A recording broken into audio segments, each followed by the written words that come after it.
ಜಿ5 ಇರುವಾಗ ನೀವು ನಿಮ್ಮ ನೆಚ್ಚಿನ ಶೋಗಳನ್ನ ಎಂದಿಗೂ ಮಿಸ್ ಮಾಡಿಕೊಳ್ಳುವುದಿಲ್ಲ. ಅದು ಸಂಪೂರ್ಣ ಉಚಿತವಾಗಿ.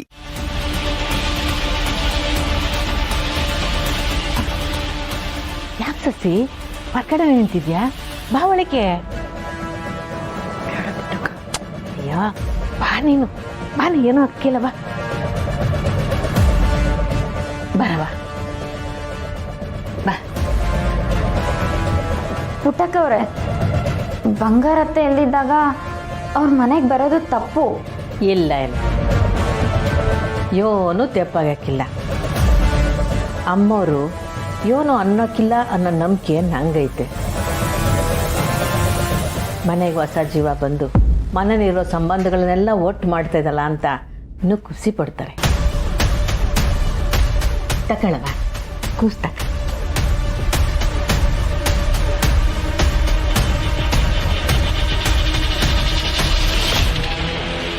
ಅಲ್ಲೇ ಪುಟ್ಟು ಕಂದಾನು ಏಟ್ ಚಂದಾಗಿದ್ಯವ್ವ. ನೋಡು ನಾನು ಯಾರು ಬಂದೀವಿ ನೋಡು.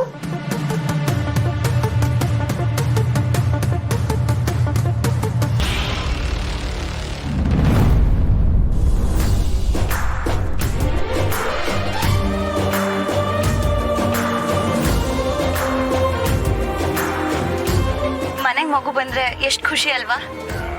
ಮತ್ತೆ ಮಾವ ಆಯ್ತಿಲ್ವಾ? ನನ್ನ ಮಾವ ಅಂತ ಮಗಿ ಕರೆದ್ರೆ ನಂಗೆ ಏಟ್ ಖುಷಿ ಆಯ್ತಿತ್ತು. ಹಂಗೆ ಅತ್ತೆ ಅಂತ ಕರಿಯಕ್ಕೆ ನಾವು ಒಂದ್ ಮಗಿ ಕೊಟ್ರೆ. ಶ್ರೀ, ನೀವು ನಕ್ರೆ ಏನ್ ಮಾಡ್ತಿದ್ದೀರಾ?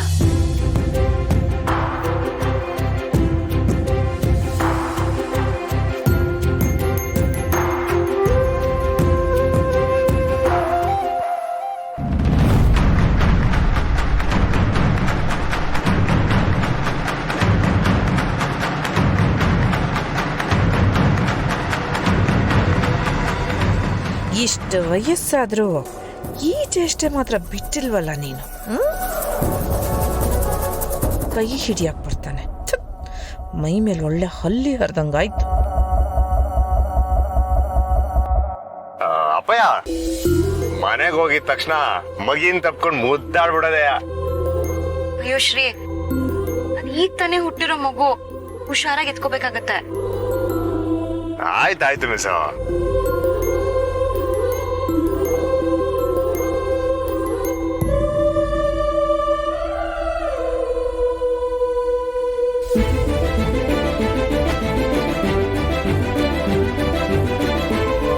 ಅಪ್ಪಯ್ಯ ಅವ್ವ, ನಿಮ್ಮಿಬ್ರಿಗೂ ಏಟ್ ಖುಷಿ ಆಯ್ತಿರ್ಬೋದು ಅಂತ ನಂಗೆ ಗೊತ್ತಾಯ್ತೈತೆ.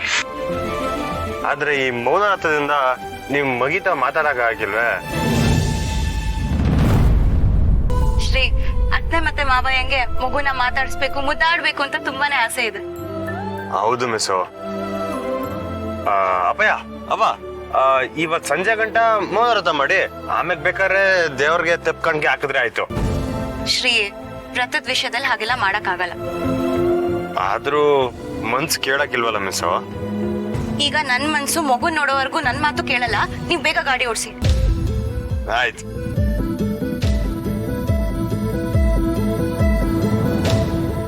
ಏಯ್ ಬಂಗಾರ, ಇಷ್ಟೊಂದು ಖುಷಿಯಾದ ಸಂಸಾರ ಕಟ್ಕೊಂಡಿದ್ಯಾ ನೀನು? ನನಗಿಲ್ದೇ ಇರೋ ಈ ಖುಷಿ, ಈ ವೈಭೋಗದ ಬದುಕನ್ನ ನಿನಗ್ ಬಿಟ್ಕೊಟ್ಬಿಡ್ತೀನ ನಾನು? ಇಲ್ಲ, ನಾನು ಬಿಟ್ಕೊಡಲ್ಲ. ಹಾಗೆ ನೋಡಿದ್ರೆ, ನಾನು ಮನಸ್ಸು ಮಾಡಿದ್ರೆ ಇಲ್ಲೇ ಈ ಕ್ಷಣದಲ್ಲೇ ಇವರೆಲ್ಲರೂ ಉಸಿರನ್ನು ನಿಲ್ಲಿಸ್ಬಿಡ್ಬೋದು. ಆದ್ರೆ ನಾನು ಹಾಗೆ ಮಾಡಲ್ಲ. ನಿನ್ನ ಪ್ರೀತಿನಲ್ಲಿ ಕೊಬ್ಬಿರೋ ಈ ಕುರಿಗಳನ್ನ ಒಬ್ಬೊಬ್ರನ್ನಾಗೆ ನರಳಿಸಿ ನರಳಿಸಿ ಬಲಿ ತಗೋತೀನಿ. ನೀನು ಅದನ್ನ ನೋಡಿ ನರಳಿ ನರಳಿ ಸಾಯ್ಬೇಕು. ಹಾಗೆ ಮಾಡ್ತೀನಿ.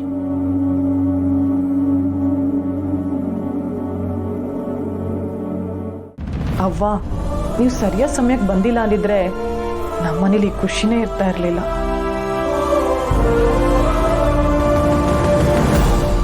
ಮುಂದೆ ಈ ಖುಷಿ ಇರಕ್ಕಿಲ್ಲ.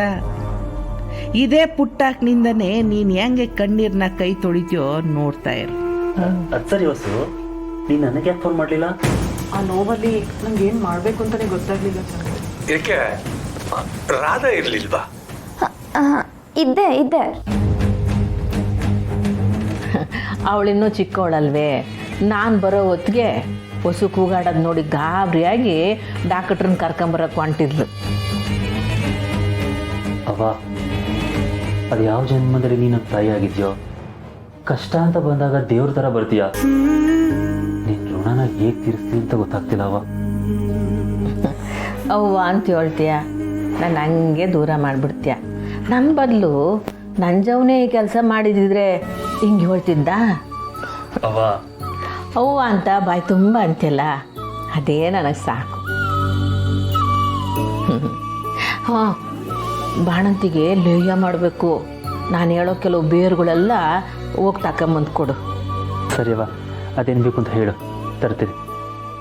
ಪುಟ್ಟಕ್ಕ, ಮಗಿನುವೆ ನನ್ನ ಸೊಸೆನುವೆ ನಮ್ಮನೆ ಕರ್ಕೊಂಡು ಹೋಗ್ಬೋದಲ್ವೇ? ಯಾಕವ್ವ? ಅಪರೂಪಗೆ ಕುಟುಂಬನೆಲ್ಲ ಕರ್ಕೊಂಡು ದ್ಯಾವ್ರಿಗೆ ಹೋಗೋರೆ.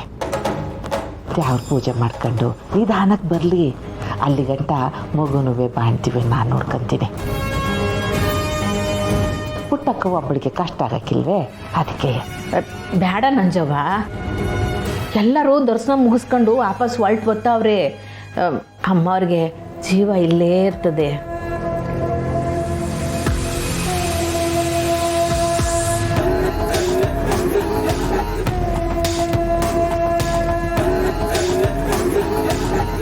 ರಾಧಕ್ಕ, ಏನಾಯ್ತು? ಯಾಕೆ ಟೆನ್ಷನಲ್ಲಿದ್ಯಾ? ನಾನಾ? ಹಾಗೇನಿಲ್ವಲ್ಲ. ರಾಧಾ ಯಾಕೆ ಹಿಂಗೆ ನಿಂತೋಳೆ ಅಂತ ನನಗೆ ಗೊತ್ತು.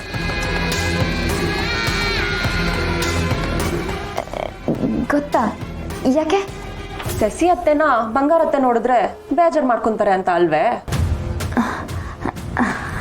ಹೌದು. ನೀನೇನು ಗಾಬರಿ ಆಗ್ಬೇಡದವ. ಪುಟ್ಟಮ್ಮಿ ಅಮ್ಮ ಅವ್ರ ಹತ್ರ ಮಾತಾಡ್ತಾರೆ. ಹೌದು ರಾಧಾ, ನೀವೇನು ಯೋಚನೆ ಮಾಡಬೇಡಿ, ಅವರೇ ಮಾತಾಡ್ತಾರೆ.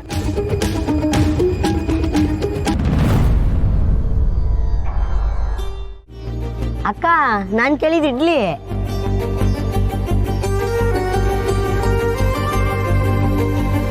ಯಾಕಕ್ಕ, ಏನಾಯ್ತು?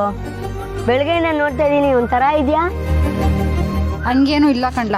ಸುಳ್ಳು, ನೀನೇನೋ ಯೋಚನೆ ಮಾಡ್ತಿದ್ಯಾ. ಏನು ಅಂತ ನನ್ನ ಹತ್ರ ಹೇಳಲ್ವಾ? ಹಂಗೆಲ್ಲ ಏನೂ ಇಲ್ಲ ಕಣ್ಲ. ಮತ್ತ್ಯಾಕೆ ಮಧ್ಯರಾತ್ರಿ ಬೆಚ್ಚಿಬಿದ್ದೆ? ಅದು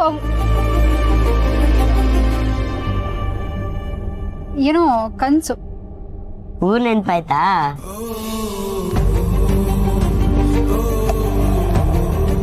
ನಂದು ಇದೇ ಊರು ಕಣ್ಲ, ಇನ್ಯಾವ ಊರು ನೆನ್ಪಾಗ್ಬೇಕಿತ್ತು?